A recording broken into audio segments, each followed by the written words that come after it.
Hey, today we're gonna do a little bit different type of video. I feel like we always get to show all the fun stuff we do, but there's always work involved around the house.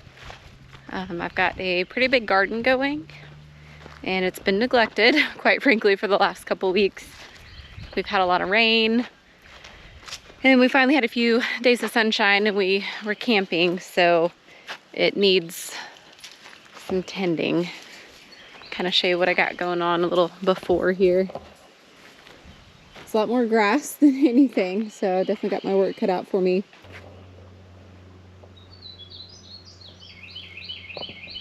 It's time to put some work into this thing and get it back to where it's supposed to be.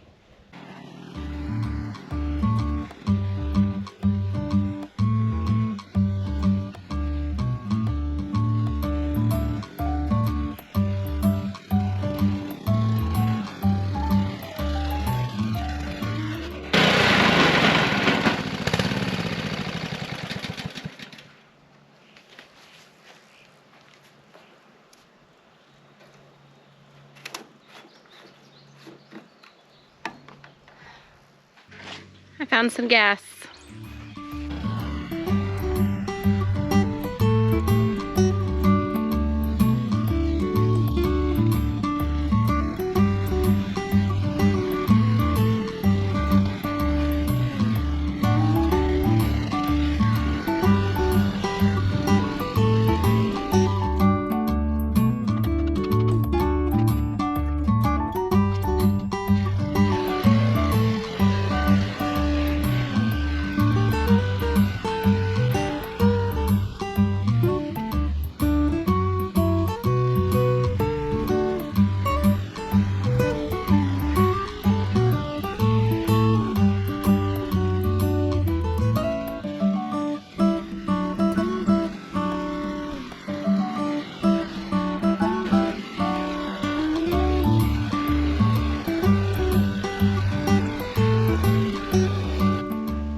So I got the garden tilled and it looks 100 times better.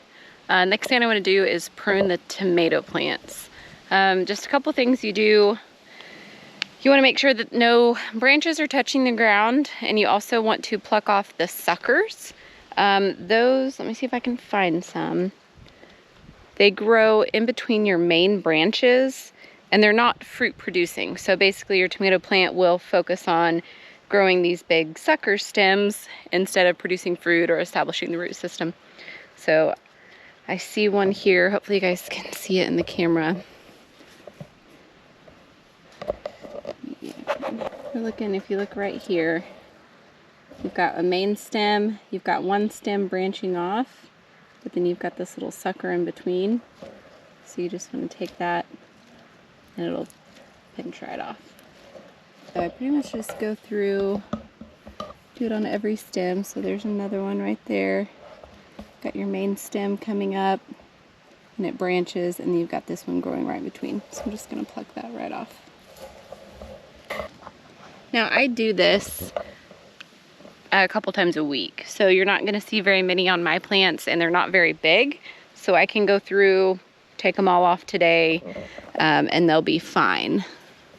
But if you haven't pruned your plants at all and they're this big, you don't want to go through and tear off every sucker all at once, or you're going to put your plant into shock. So just a little at a time. You can see a few of them here.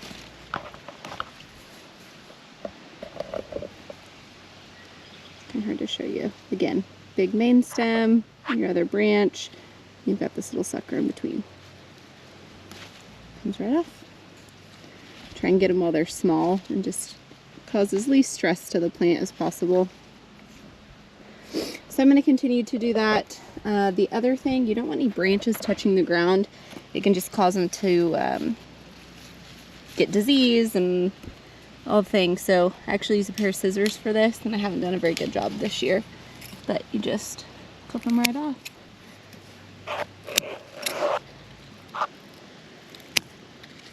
And again, you're not going to want to clip all these off and do all your suckers all at once, or you might kill your tomato plants. So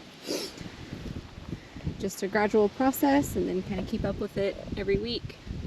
So I'm gonna finish that right now.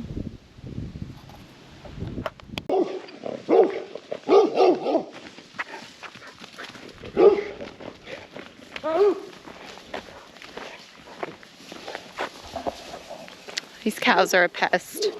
I do have a fence around my garden, but we don't have our house fenced off, and I've been trying to keep grass growing. So the dogs do a good job of keeping them ran out of the yard. Just gotta push them a little bit.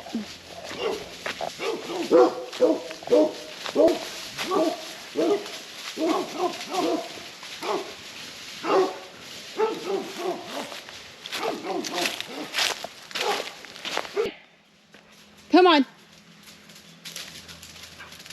That's a good boy. So damn. Come on, Jed. Good boy.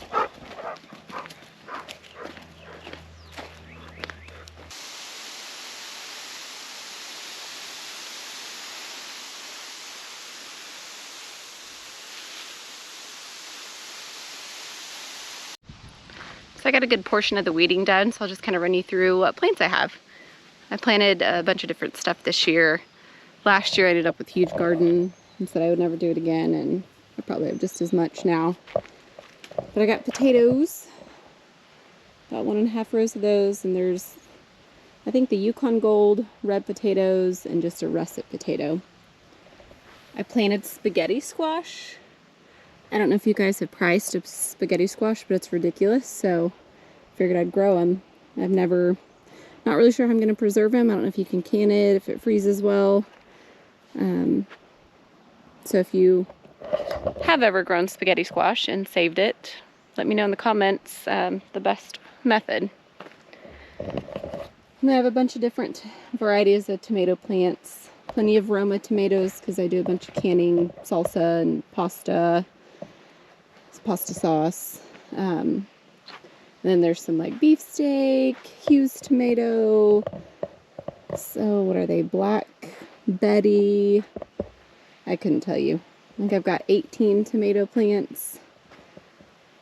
These cages are ideal, but we ran out of the hog wire, so then we just did a panel for the rest of them. Still got the potatoes. And then I did just a few rows of corn. I honestly have never had good luck growing corn. I feel like it'll get pretty tall, but when it comes to the actual ears of corn, they're either really small or the bugs get to them. So hopefully it does a little better this year. Got some more tomato plants on this side. Then we've got a bunch of different pepper plants. Ghost peppers, habaneros, jalapenos. I think that's about it. And then we've got a whole row of okra, which is way too many plants, but I do pickle a lot of it, give a lot of it away, so I just did a whole row. And then you've got the peas. By the time we did our fence and got the tomatoes stood up, I was out of panels, so I've got this kind of makeshift trellis. So if you don't do, most peas are a vine plant, they're not a bush plant, and you can see their little, whatever that is, we'll just grab a hold of the string. So eventually it just kind of moves up and it'll trellis all up over this string, and they'll get pretty tall. These were one of my favorite things to can last year. Takes a lot of them to make a good yield, but gosh, they taste good. Did a little row of lima beans.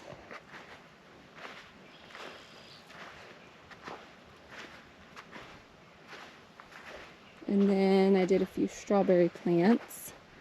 And they're starting to bloom. So that makes me happy.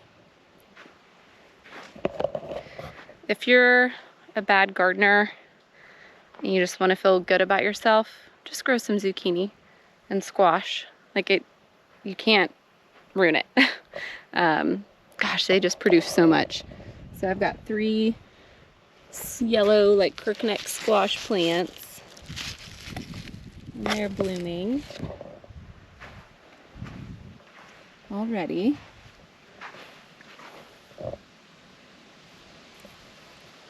And then I've got my little zucchinis. Oh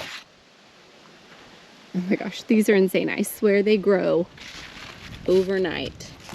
Like that thing's gonna be ready to eat in the morning. Uh-oh. I've got a squash bug.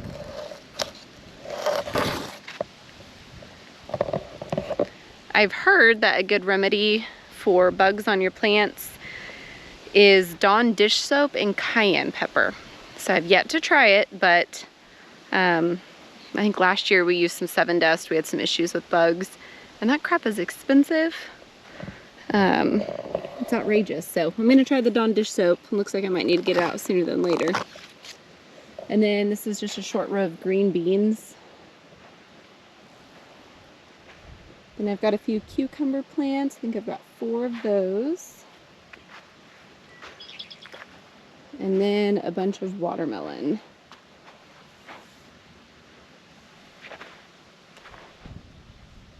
So all those will probably end up vining into this open space that I keep tilled. You can set them up on panels or a trellis, but last year we didn't. It does just fine. One thing I'm excited for this year is pinto beans. So I've got a few rows of pinto beans. I plan to can them. I mean, you know, make them brown beans. You can do refried beans, chili beans.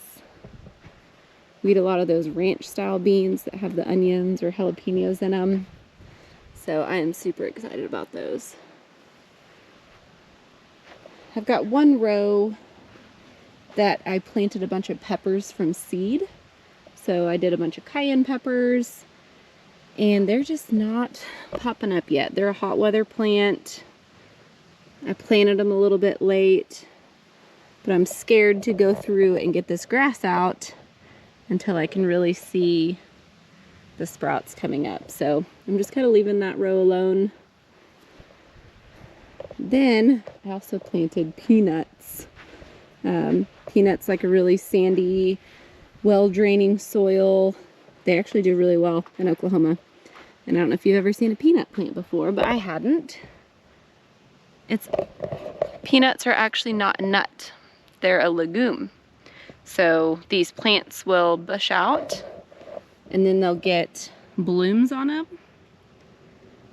And the blooms end up dying and like wilting down into the ground.